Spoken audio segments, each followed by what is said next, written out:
In this video I'll be using different size and shape mixed glasses, but it shouldn't stop you from mixing the same cocktails at home as long as you have a large glass and a tablespoon. First we're going to make a Manhattan cocktail. It's made with whiskey, sweet vermouth and bitters. You can use rye, Canadian whiskey, blended and Tennessee. My choice is bourbon, so let's pour 2 ounces. Next, 3/4 of an ounce of sweet vermouth. I'm using Italian premium brand Cocce. It's a top choice vermouth for bars, but you can use Martini brand since it will cost you half of that price. Add 2 dashes of Angostura bitters. Fill up mixing glass with ice. Usually I stir for about 20-30 seconds, but since the glass is really cold, I'm just gonna stir it for 15. Using julep strainer, strain everything into chilled martini glass, scoop, or since it's always freezing in New York, drink it on the rocks.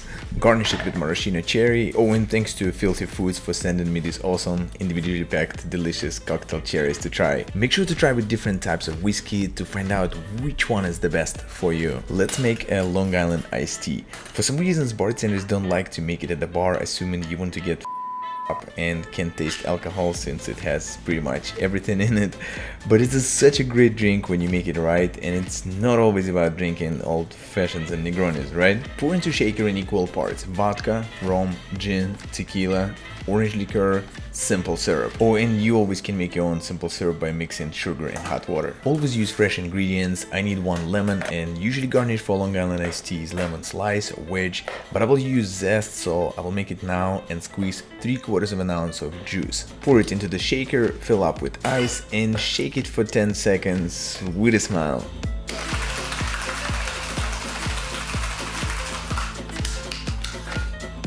Use highball glass, fill it up all the way to the top with fresh ice. Pour everything using regular Hawthorne strainer, and Long Island iced tea is almost ready. We just need to add a splash of the healthiest soda in the world.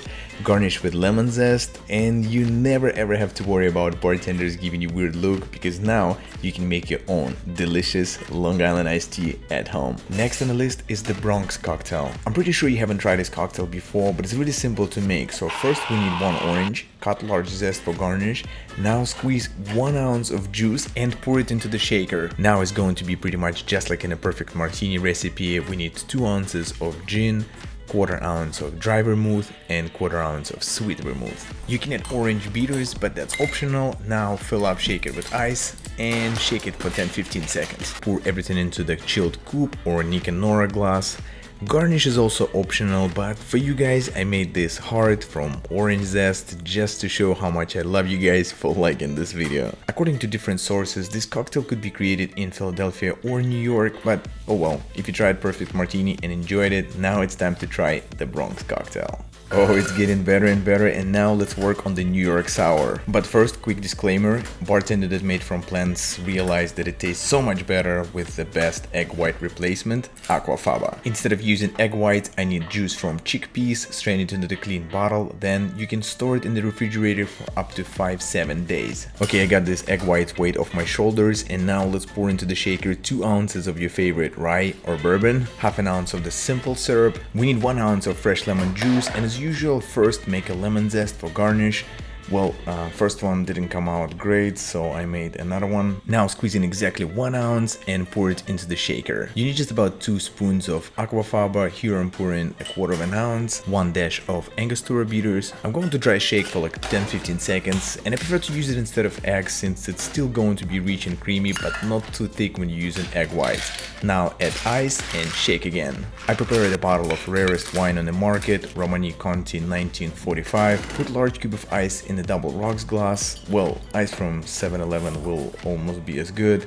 And strain whiskey sour on top. We need to pour slowly from half an ounce to 1 ounce of red wine on top. You can pour from the bottle on the spoon, or just like I'm doing here, use jigger or small measuring cup and pour on top of the ice. For the garnish we'll use lemon zest that I already made, but you also can use lemon wheel.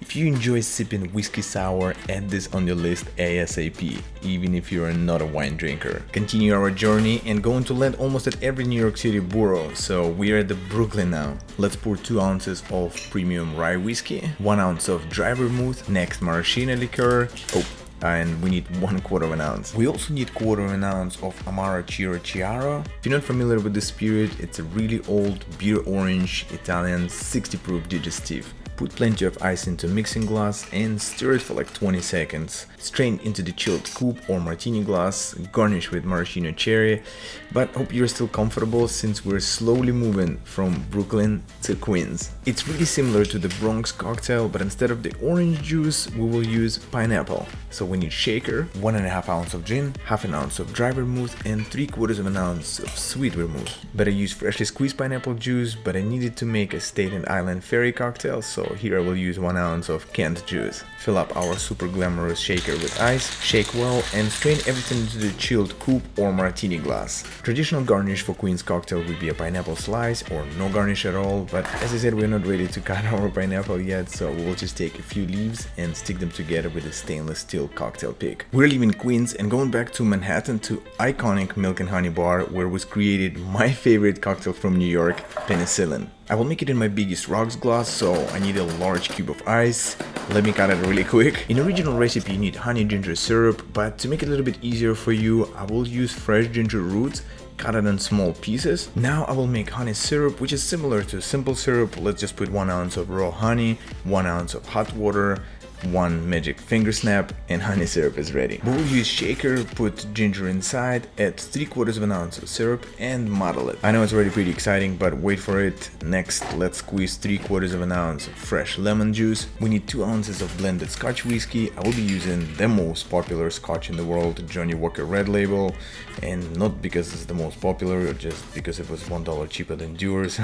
And this is still will be the most expensive cocktail we made today. Fill up shaker with ice and shake it for at least 15-20 seconds. We don't want pieces of ginger get into the drink, so let's pour everything using fine strainer into our chilled rocks glass and put large ice cube inside. Did I mention that this is our most expensive cocktail? Well, Penicillin require a float of Islay smoky whiskey on top, so I spent $50 on this bottle of Lafrogue.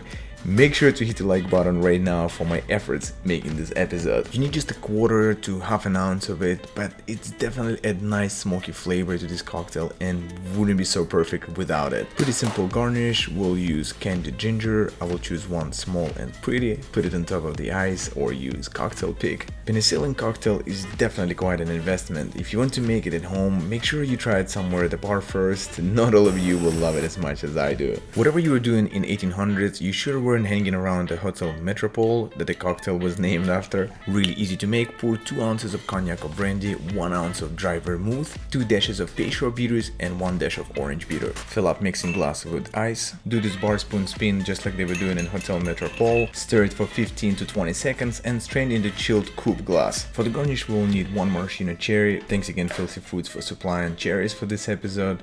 Well, you always should drink responsibly, but if you're going to try all cocktails that we just made, you might need a red snapper cocktail in the morning. We're going to shake this cocktail. First put 2 ounces of gin of your choice, 4 ounces of tomato juice, squeeze half ounce of fresh lemon juice. Oh, I also invested in Tabasco and Worcestershire sauce, but at least they're going to last for a while. Add 6 drops of Tabasco. If it's too spicy for you, of course 3 should be good, and about half a tablespoon of Worcestershire sauce. Before we shake it, let's make a celery salt and black pepper rim on the tall glass. Fill up shaker with ice, and you should be shaking it with the same smile in the morning when you will be making it for yourself.